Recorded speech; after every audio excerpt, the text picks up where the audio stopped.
여러분 혹시 지금 힘드신가요? 파산 위기를 극복한 사람의 이야기를 들려드릴게요. 힘든 시기를 기회로 만드는 방법을 알려드리겠습니다. 10년 전 4월 10회로 개인 빚을 25억이나 지게 되었을 때 다시 그때로 돌아가라 하면 끔찍하다. 하루 이틀도 아니고 신용불량 생활을 거의 10년 가까이 했으니까. 존경하는 초등학교 4학년 담임선생님한테 선생님 저 실패했습니다 하니까 하시는 말이 잘 견뎌내야 한다. 세상에 어떤 어려움도 10년 넘기는 건 없다고 하더라. 나는 내가 잘 하리라 믿는다 하셨다. 그래서 한번 견뎌보자 생각했다. 그때는 내가 파산 조건이 됐다. 파산해버리고 나면 25억 빚 안 갚아도 면책이 됐다. 그런데 내가 우리 형제들한테도 빚을 졌다. 내가 파산하면 형제들도 파산이 될 수 있으니까 참아 놓을 수 없었다. 당시에 애들이 어렸는데 빚쟁이들이 찾아오기에 나 혼자 지하 사무실로 옮겼다. 바깥에서 많이 울었다. 한 가정의 가장이 돼서 아내를 보는데 또 애들이 보는데 울고 힘들어하는 모습 보이면 고통이 더 배가 되니까 고통은 나 하나로 족하지 생각하며 이 약물고 버텼다. 조금씩 버는 대로 갚았다. 그로부터 10년이 지난 지금 나는 25억의 빚을 다 갚고 집도 사고 연간 매출 100억 이상, 연간 소득세 15억, 국민건강보험료만 5천만 원 이상을 납부하는 위치에 이르게 되었다. 게다가 부끄럽지만 존경하고 나를 닮고 싶다는 이야기까지 듣게 되니 이보다 더 큰 성공과 행복이 어디 있겠는가. 그냥 죽어버리자 해서 끝났다면 지금의 나는 없을 것이다. 내가 여러분을 만날 수 있다는 건 그 시간을 견뎌냈다는 방증이다. 왜 나만 운이 없지? 왜 우리 집에만 이런 일이 닥치지? 라고 신세 한탄을 하거나 자신을 탓하는 사람이 있다. 하지만 그것이 잘된 일인지 잘못된 일인지는 시간이 지나봐야만 알 수 있다. 골목을 돌기 전까지는 무엇이 있는지 알 수가 없지 않나?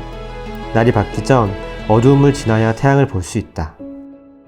그게 인생이고 그래서 삶이 재미있는 거다. 앞날은 알 수 없으니까 항상 희망을 가지고 살자. 곧 태양이 뜨려나 보다고 생각하자. 이 책은 전한길 님이라고 그 흑수저 출신의 1타 강사가 되신 분이 있어요. 이분의 인생 조언서고요.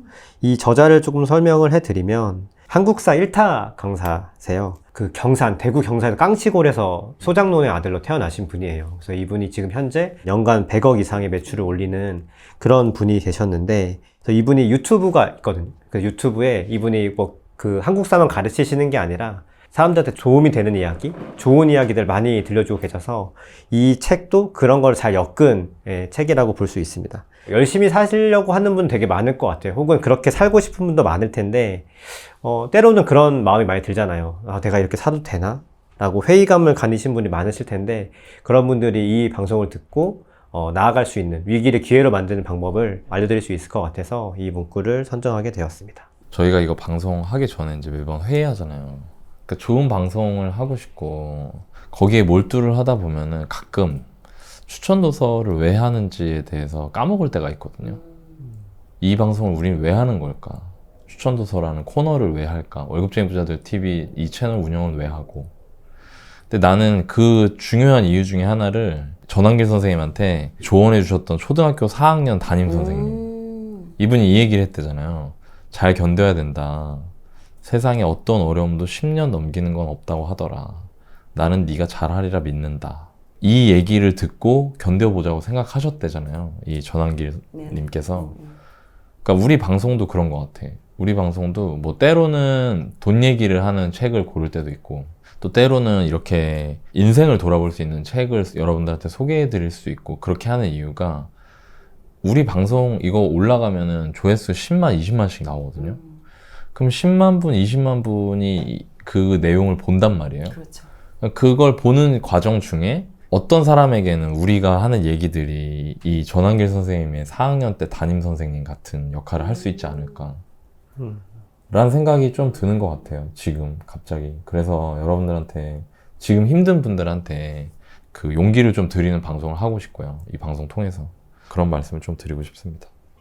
전환길님 같은 경우는 정말 어떻게 보면 그 10년이라는 시간을 신용불량자로 살아오시면서 그럼에도 진짜 그 개인 빚이 25억이 있었음에도 충분히 파산 신청을 하면은 어느 정도 구제를 받을 수 있는데도 그럼에도 불구하고 파산 신청을 하지 않고 갚아 나가고 그러면서 10년이라는 시간을 정말 힘든 시간을 보내시고 그래도 그걸 다 이겨내신 분이잖아요. 실제로 어떻게 보면 지금 이 방송을 보시는 분들도 이러한 지금 힘든 상황에 깜깜한 터널 안에 계시는 분들이 있을 거라고 생각이 들어요. 근데 매 순간 어떻게 우리가 정말 힘든데 10년 동안 내내 최선을 다하기는 너무 어렵잖아요. 근데 그나마 그래도 그거를 이겨낼 수 있는 거는 모든 순간을 최선을 다하고 열정을 불태우고 하지 못하더라도 정말 하루하루 그냥 그럼에도 내가 해야 할 일을 그냥 꾸준하게 오늘 할 일 해나가고 어떻게 보면 그 터널을, 긴 터널을 나올 수 있는 방법이지 않을까라는 생각이 들거든요. 저도 예전에 뭐 이렇게 큰 빚은 아니었지만 그래도 뭐 투자 공부하기 전에 솔로일 때 정말 무분별한 그 소비로 인해서 뭐 카드 빚이나 뭐 진짜 리볼빙 서비스까지 받을 정도로 저 나름한테는 좀 빚이 있었을 텐데 근데 그 당시에 저도 너무 이거를 정말 외면하고 싶고 이거 정말 갚을 수는 있을까? 너 인생 이렇게 그냥 힘들어지는 거 아니야? 그리고 스스로에 대한 또 자책감도 많이 들긴 했었는데 그럼에도 그때 당시에 이걸 그럼 어떻게 좀 그래도 해결할 수 있을까? 이거에 좀 초점을 맞춰서 한 달 한 달 내가 그러면 갚을 수 있는 만큼 계속해서 갚아 나가고 그리고 하다 보면 이게 나아지겠지라는 그런 생각으로 좀 그걸 버텨서 좀 이겨냈던 것 같아요. 근데 저 예전에 너바나님 이런 말씀 하셨던 것 같아요. 누구에게나 그 인생에 있어서 사계절이 오는 거고 근데 그 겨울이 오는 거는 사람마다 또 되게 다를 수 있잖아요. 맞아. 지금 만약에 여러분이 그런 긴 터널을 갖고 있으면 여러분한테 그 겨울이 좀 빨리 왔을 뿐인 거다. 인생에 살면서 겨울을 겪지 않을 수는 없잖아요. 근데 그게 좀 빨리 왔을 뿐인 거고 결과적으로는 그 겨울은 언젠가는 지나가고 겨울이 지나면 봄이 오듯이 이 시간을 견뎌내면 결과적으로는 나에게도 봄이 온다. 이거를 좀 인지하시고 하루하루를 그래도 좀 내가 해야 할 일을 좀 하는 게 좋지 않을까라는 생각이 들었던 것 같고 지금 바로 오늘 할 수 있는 게 무엇인지 그걸 잘게 쪼개서 지금 내가 하는 일을 그래도 하나씩 하루하루 실행해 나간다면 우리가 겨울을 지나서 봄을 맞이할 수 있지 않을까 그런 생각이 좀 들었어요. 저는 이거 보면서 나도 25억만큼은 아니었지만 힘든 시기가 있었는데 라는 생각이 들더라고요. 이게 언제였냐면은 저 투자하고 나서 얼마 안 돼서였는데 제가 이제 투자 한 번에 좀 많이 했어요. 한 번에 좀 많이 했는데 한시기에? 한시기에 많이 했는데 임대 안 나가는 거야. 그치. 그때 내가 임대가 안 나간 게 그게 또 첫 번째 경험이었어. 근데 그게 한 번에 3개가 안 나가는 거야. 그래서 내가 아직도 기억나는데 그게 제 생일이었거든요. 제 생일날 6억을 빌렸어요. 대출, 담보대출 자서를 했어요. 6억을. 그러니까 자서가 자필 서명이잖아. 그러니까 대출 상담사가 이제 우리 집에 왔는데 그때 당시 우리 와이프는 임신해서 배가 이렇게 나왔어. 그 대출 상담사가 막 와가지고 전화하는데 못 찾겠대 집을. 그래갖고 또 내가 내려가서 그 사람을 데리고 아파트로 올라가는데 심장이 쿵쾅쿵쾅 거리는 거야 막. 네. 6억을 빌리는 거니까. 너무 큰 돈이죠. 하루에. 지금도 큰 돈이죠. 작은 돈 아니지. 근데 그때 6억은 이거 잘못되면 나 진짜 큰일 나겠다는 생각이 들더라고. 그러면서 자필 서명하는데 우리 와이프가 배가 이렇게 나와가지고 옆에 있는 거야. 그 대출 상담사도 이제 눈치가 있으니까 한마디도 안 했어 정말. 그 쫙 가라앉은 그 분위기 있잖아요. 그러니까 나는 어떤 느낌이었냐면은 내가 이미 죄를 지고 있고 내가 여기서 진짜 이거를 해결을 못하면 이 빚을 해결을 못하면 진짜 인생이 진짜 끝날 수도 있겠다는 공포가 생기더라고요. 그 대출 자서를 하고 언제까지 대출 6억이 나올 겁니다. 이렇게 잔금을 치르시면 됩니다. 얘기를 해주셨고 예 알겠습니다 했지. 그때만 해도 부동산 분위기가 상승 막 올라가는 막 그런 거 아니었으니까 어떻게 될지 모른다 맨날 이런 소리 하고 있으니까 너무너무 불안했어. 그리고 면목도 없었고. 근데 그때 내가 무슨 생각을 했었냐면은 나는 이렇게 전환기 선생님처럼 막 대단한 생각은 못했던 것 같아. 막 이 약 물고 버텨야겠다 그런 생각보다 그냥 불안하기만 했거든. 근데 되게 재밌는 게 대출을 내고 하루가 지나고 이틀이 지나고 일주일이 지나고 열흘이 지나고 이렇게 하는데 내가 일단 사는 데는 지장은 없더라고요. 당장 뭐 밥도 먹을 수 있고 뭐 대출 나중에 갚으면 되는 거니까 대출을 낸 것만으로 내가 인생이 끝난 건 아니잖아. 그러면서 조금씩 정신을 차리자는 생각을 했고, 그리고 그런 생각도 했어. 이 전환계 선생님이 이제 그 다른 채널에 나와가지고 그 얘기를 하셨더라고요. 저는 이분 너무 존경합니다. 제가 전환계 선생님 개인적으로. 근데 전환계 선생님이 그 얘기를 하시는 거예요. 지금 우리는 한반도 역사상 최고의 태평성대 시기에 살고 있다.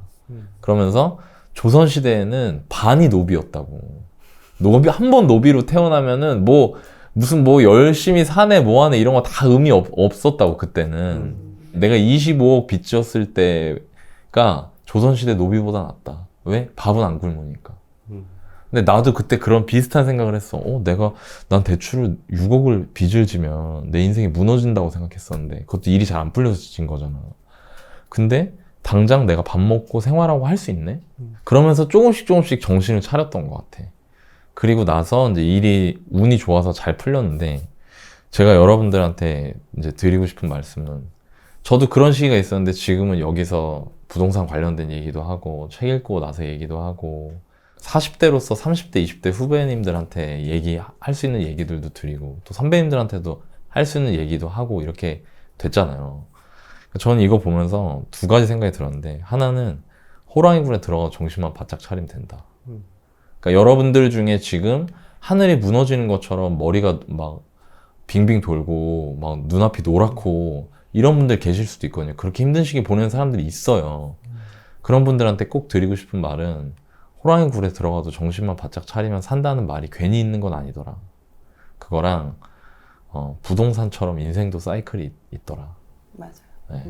저도 제가 불과 한 5년 전만 해도요, 여러분들한테 막 이렇게 카메라 앞에서 이런 얘기를 할 수 있는 사람이 될 거라고는 생각조차 해보지 못했어요. 정말로. 근데 이게 사이클이 있더라고요. 그래서 내가 만약에 지금 바닥이면 이 바닥을 치고 올라가는 일이 남았다라고 마음의 기초 공사를 해야 그 다음에 해결책을 찾든 뭘 하든 할 수 있지. 내가 마음이 무너져 있으면 절대 못 하는 거죠. 전학계 선생님이 저희가 읽어드린 내용에는 없는데, 그 빚 지고 나서 서울로 이제 올라오셨대요. 강사를 잘 하시다가 크게 학원을 해야지 라고 했다가 이제 안 좋게 되셔가지고 25억 빚을 지셨는데, 이때부터 뭘 생각했냐면 그랬대요. 내가 잘하는 게 뭘까? 내가 잘할 수 있는 게 뭘까? 왜냐면 본인이 25억 빚을 지게 된 게 내가 잘하지 못하는 건데 잘할 수 있다고 착각했다는 거에서 이 결과가 나왔다고 판단을 하신 거예요. 그러니까 나는 강사인데 경영자를 하고 싶은 욕심 때문에 내가 잘 못하는 걸 했다가 망했다 이거죠. 그래서 다시 처음으로 돌아가서 내가 잘하는 게 뭘까를 생각했다는 거예요. 그리고 서울로 혈혈단신 올라와서 강의로 승부 보겠다 해서 좋은 강사가 되기 위해서 본인의 모든 걸 다 갈아 넣으셨다고 하시더라고요. 저는 이런데 여러분들 지금 힘든 시기를 보내시는 분들한테 답이 있다 생각해요. 저도 6억 빚으셨을 때 제가 잘하는 게 뭘까? 제가 잘하는 거는 열심히 사는 거였거든요. 예, 그걸 하다 보니까 또 상황이 좋아지더라고요. 그래서 지금 힘든 일을 겪고 계신 분들은 내가 잘하는 거가 뭔지 조금 더 긍정적으로 생각하시면서 그 위기를 잘 극복해 나가셨으면 좋겠어요. 네, 그런 말씀을 좀 드리고 싶습니다. 저도 도나이님 그 최악의 순간, 힘든 순간 이런 얘기 들으니까 올해 초에 역전세 막 이야기 되게 많았잖아요. 저도 이제 집이 있으니까 역전세가 막 한순간에 몰리는 타이밍이 있었고, 역전세가 막 몰리면은 이제 집주인 입장에서는 그냥 공포감이 되게 극대화되는 것 같아요. 무섭지. 맞아요. 일어나지도 않았는데 막 너무 이거를 내가 막 전세를 못 돌려줄 것 같고 이런 공포에 휩싸이게 되더라고요. 제가 이거를 대출 자설을 하고 이렇게 대출을 냈는데 정신이 좀 번쩍 들더라고요. 내가 이거를 해결을 하려고 하면 어쨌든 간에 내가 할 수 있는 일을 좀 해야 되지 않을까? 라는 생각이 들었고, 그리고 생각보다 하는 것 자체를 하루하루 하다 보니까 내가 생각했던 그 최악의 순간은 오지 않더라고요. 좋은 일이 생겨요. 근데 대부분 사람들이 이거를 제가 말씀을 드리면 좋은 일? 막 이렇게 생각하시더라고요. 근데 안 좋은 최악의 순간에서 내가 해야 될 걸 하다 보면은 최악의 순간들이 모두 없어지진 않지만 적어도 내가 걱정했던 것들보다는 훨씬 더 나은 결과가 있더라. 맞아. 그리고 진짜 공감된다. 이거. 네, 그 좋은 결과가 내가 다음 아까 그 사이클을 말씀해 주셨잖아요. 그 사이클을 돌려가지고 위로 올라가는 데는 정말 차고 넘치더라고요. 그래서 저는 그 역전세 위기를 넘기면서 물론 제가 원했던 전세가를 받은 건 아니었어요. 하지만 그럼에도 불구하고 내가 이 교훈을 얻고 제 시스템을 유지하면서 다음으로 나갈 수 있는 또 힘을 얻은 거예요, 저는. 그래서 저는 이게 이 문구를 보면서도 여기 이제 10년이라는 얘기가 나오잖아요. 이 10년이라는 얘기는 사실 되게 상징적인 숫자입니다. 각자마다 1년이 될 수도 있고 10년이 될 수 있겠지만 세상이 원하는 기준을 다 충족시켰을 때 요 기간에 이 뭐 1년이든 10년이든 그 다음에 그런 기회를 또 얻게 되는 것 같아요. 그런 생각이 좀 듭니다. 나는 근데 지금 그 얘기 들으면서 나 그것도 하나 생각나는 게 되게 웃겨. 그러니까 최악의 상황을 생각하고 덤덤하게 준비하면 운이 좋은 일이 생겨. 맞아. 운이. 그치? 네. 운이 따라주는 일이 생겨. 근데 이게 반대도 똑같다. 어떤? 진짜 좋은 상황만 생각하잖아? 그럼 꼭 불운이 찾아와. 맞아. 너무 낙천적이라고 하죠. 너무 네. 낙관하고 너무 자신만만하면 꼭 안 좋은 일이 생겨. 내가 이 부동산 사이클을 타면서 내가 그걸 다 경험해봤거든. 그래서 나중에 시간이 지나니까 어떻게 되냐면 덤덤해지더라고. 맞아. 이 내가 생각한 이 최악과 최고 이 상황 사이에서 일이 생겨. 항상. 그러니까 그냥 덤덤하게 하게 되더라고. 맞아. 처음에는 초보자 때는 최고를 생각하고 내가 이거 조금 알게 되면 최악을 상정하는데 결국은 다 이 중간에서 수렴하게 되는 것 같아요. 왔다 갔다 하니까. 네, 맞아요. 딱 그게 저희 투자 원칙과도 되게 맞고 그게 롱런할 수 있는 비결이 되는 것 같아요, 사실. 그리고 우리 삶에도 적용이 되는 거죠. 맞아. 우리 삶에도 항상 자신만만하고 좋은 일이 생길 거라고 했던 사람들한테는 꼭 뭔가 한두 개의 불운이 생겨. 물론 잘 되는 경우 있지만 근데 결과적으로는 제로에서 나는 100을 생각했는데 50이 와. 근데 그런 사람들은 그걸 되게 불행하게 생각하거든. 로또 안 된 사람보다 로또 2등 된 사람이 최악이래. 그럴 수 있겠네.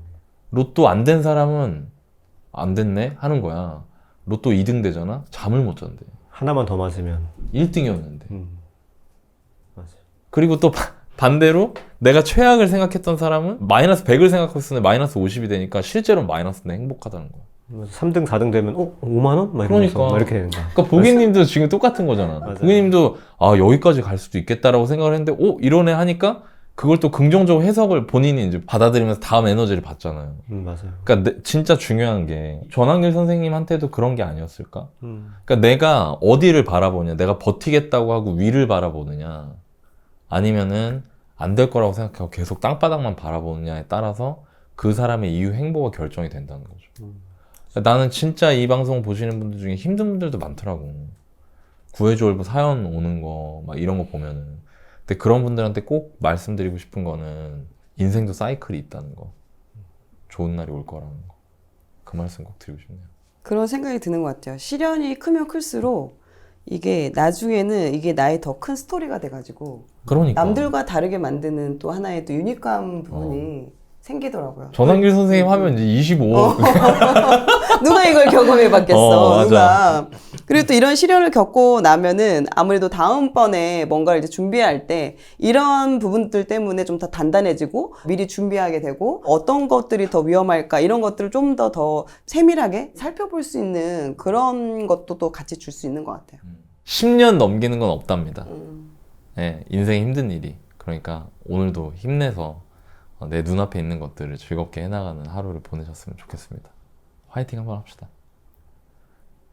하지 말까요? 나도 그렇게 팔이 올라가는. 네, 하여튼 오늘 방송 시청해주셔서 감사합니다.